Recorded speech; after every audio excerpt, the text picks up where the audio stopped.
Olá pessoal, no vídeo de hoje vamos falar sobre dois assuntos. Primeiro, usinagem com longos balanços, algumas considerações, e depois torneamento por interpolação. Se você gosta de usinagem, fresamento, torneamento e este mundo metal mecânica, já se inscreve no canal e vem comigo. Eu sou Jonathan Venâncio e você está no canal O Mundo de Ferro.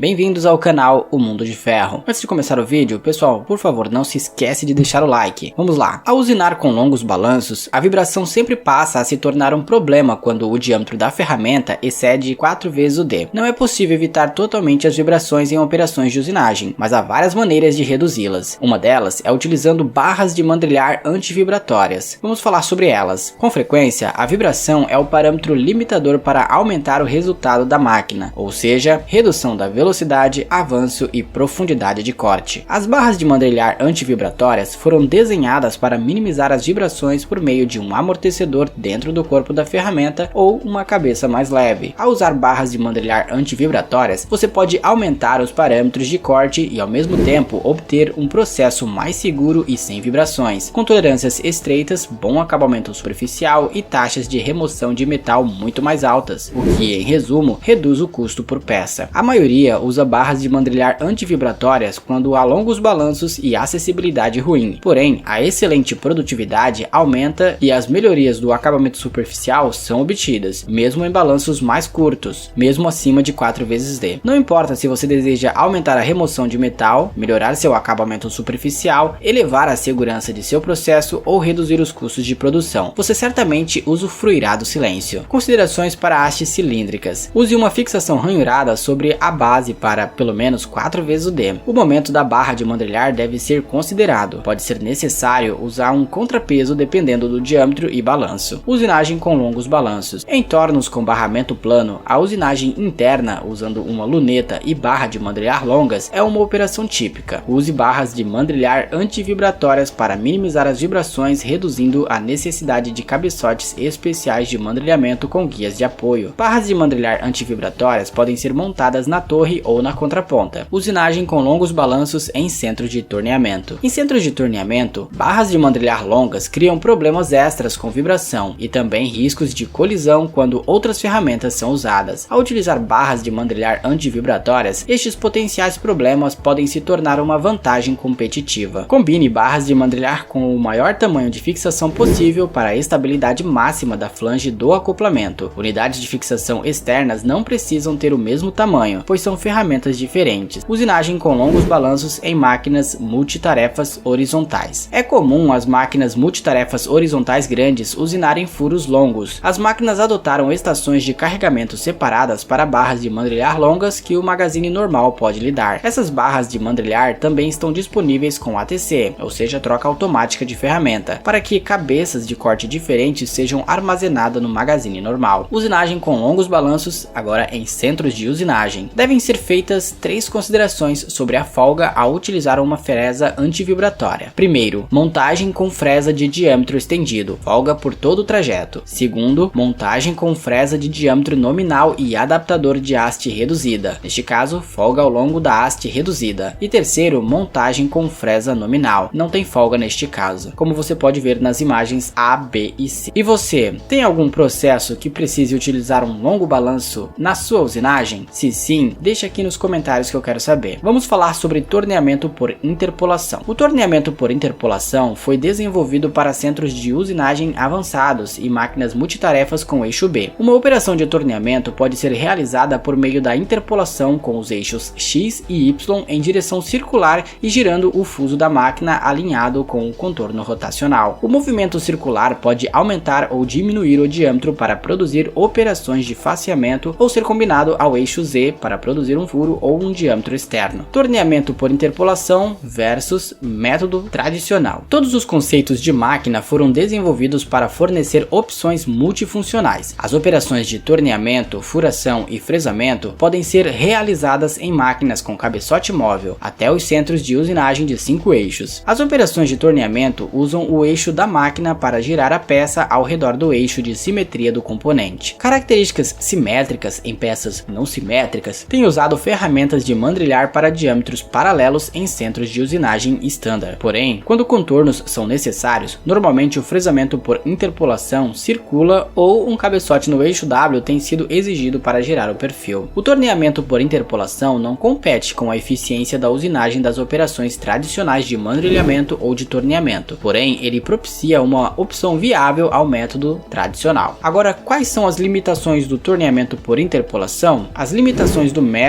e das máquinas são: rotações por minuto. A velocidade do avanço da mesa em X e Y é reduzida. Suporte à programação. Neste caso, pós-processadores e ciclos CAN nem sempre programam este tipo de operação. Torque do fuso. Como o motor do fuso está girando com uma RPM relativamente baixa, a profundidade de corte da operação de torneamento não deve ser excessiva. Interface do fuso. O acoplamento deve ser capaz de transmitir um nível mais alto de torque do que é normalmente necessário para as operações de fresamento. O cone 50 ou Coromant Capto da Sandvik tem transmissão de torque superior ao HSK-A. Essa imagem que você está vendo mostra a diferença do movimento da mesa entre o torneamento por interpolação com o offset tradicional da ferramenta e uma ferramenta projetada para torneamento por interpolação. Agora, quais são os principais benefícios do torneamento por interpolação? Bom, é uma solução flexível que possibilita o uso de centros de usinagem com setups de ferramentas modulares em vez de máquinas de mandrilhar dedicadas com cabeças para faceamento eixo W. A peça pode ser inteiramente usinada sem ser movimentada, o que é uma enorme vantagem para peças grandes e assimétricas, por conta do movimento das peças. Investimento reduzido em ferramentas, visto que você pode usar uma ferramenta modular. Braços em alumínio estão disponíveis, o que ajuda a manter o peso da montagem da ferramenta dentro da capacidade do magazine e do trocador de ferramentas na máquina ferramenta. Considerações sobre ferramentas. O raio da ferramenta deve ser mantido relativamente próximo ao raio da peça que está sendo usinada para limitar o movimento de X e Y, ou seja, a peça com raio maior deve usar ferramentas de corte com raio grande ou deslocadas do centro de rotação. Quando perfis maiores forem necessários, é bom ter uma ferramenta com raio maior que a carcaça do fuso. Isso melhora a acessibilidade e a estabilidade do processo ao reduzir a necessidade de ferramentas delgadas e longas. Assegura que o peso da ferramenta, o momento e o diâmetro são mantidos dentro da capacidade do magazine e do trocador de ferramentas. Soluções em ferramentas. Os conceitos modulares existentes são combinados para fornecer soluções personalizadas para as exigências do torneamento por interpolação. Cada um tem sua posição de acordo com o diâmetro e a geometria da peça. E você já usinou o torneamento por interpolação? Eu sei que não é muito comum, mas às vezes pode ser o seu caso. E se sim, deixa aqui nos comentários. Se você não usa, me diz aqui se na sua fábrica seria uma boa utilização. No mais, obrigado por assistir até aqui. Não se esqueça de curtir, compartilhar, de comentar e também de se inscrever no canal. Eu sou Jonathan Venâncio e você assistiu a mais um vídeo no canal O Mundo de Ferro.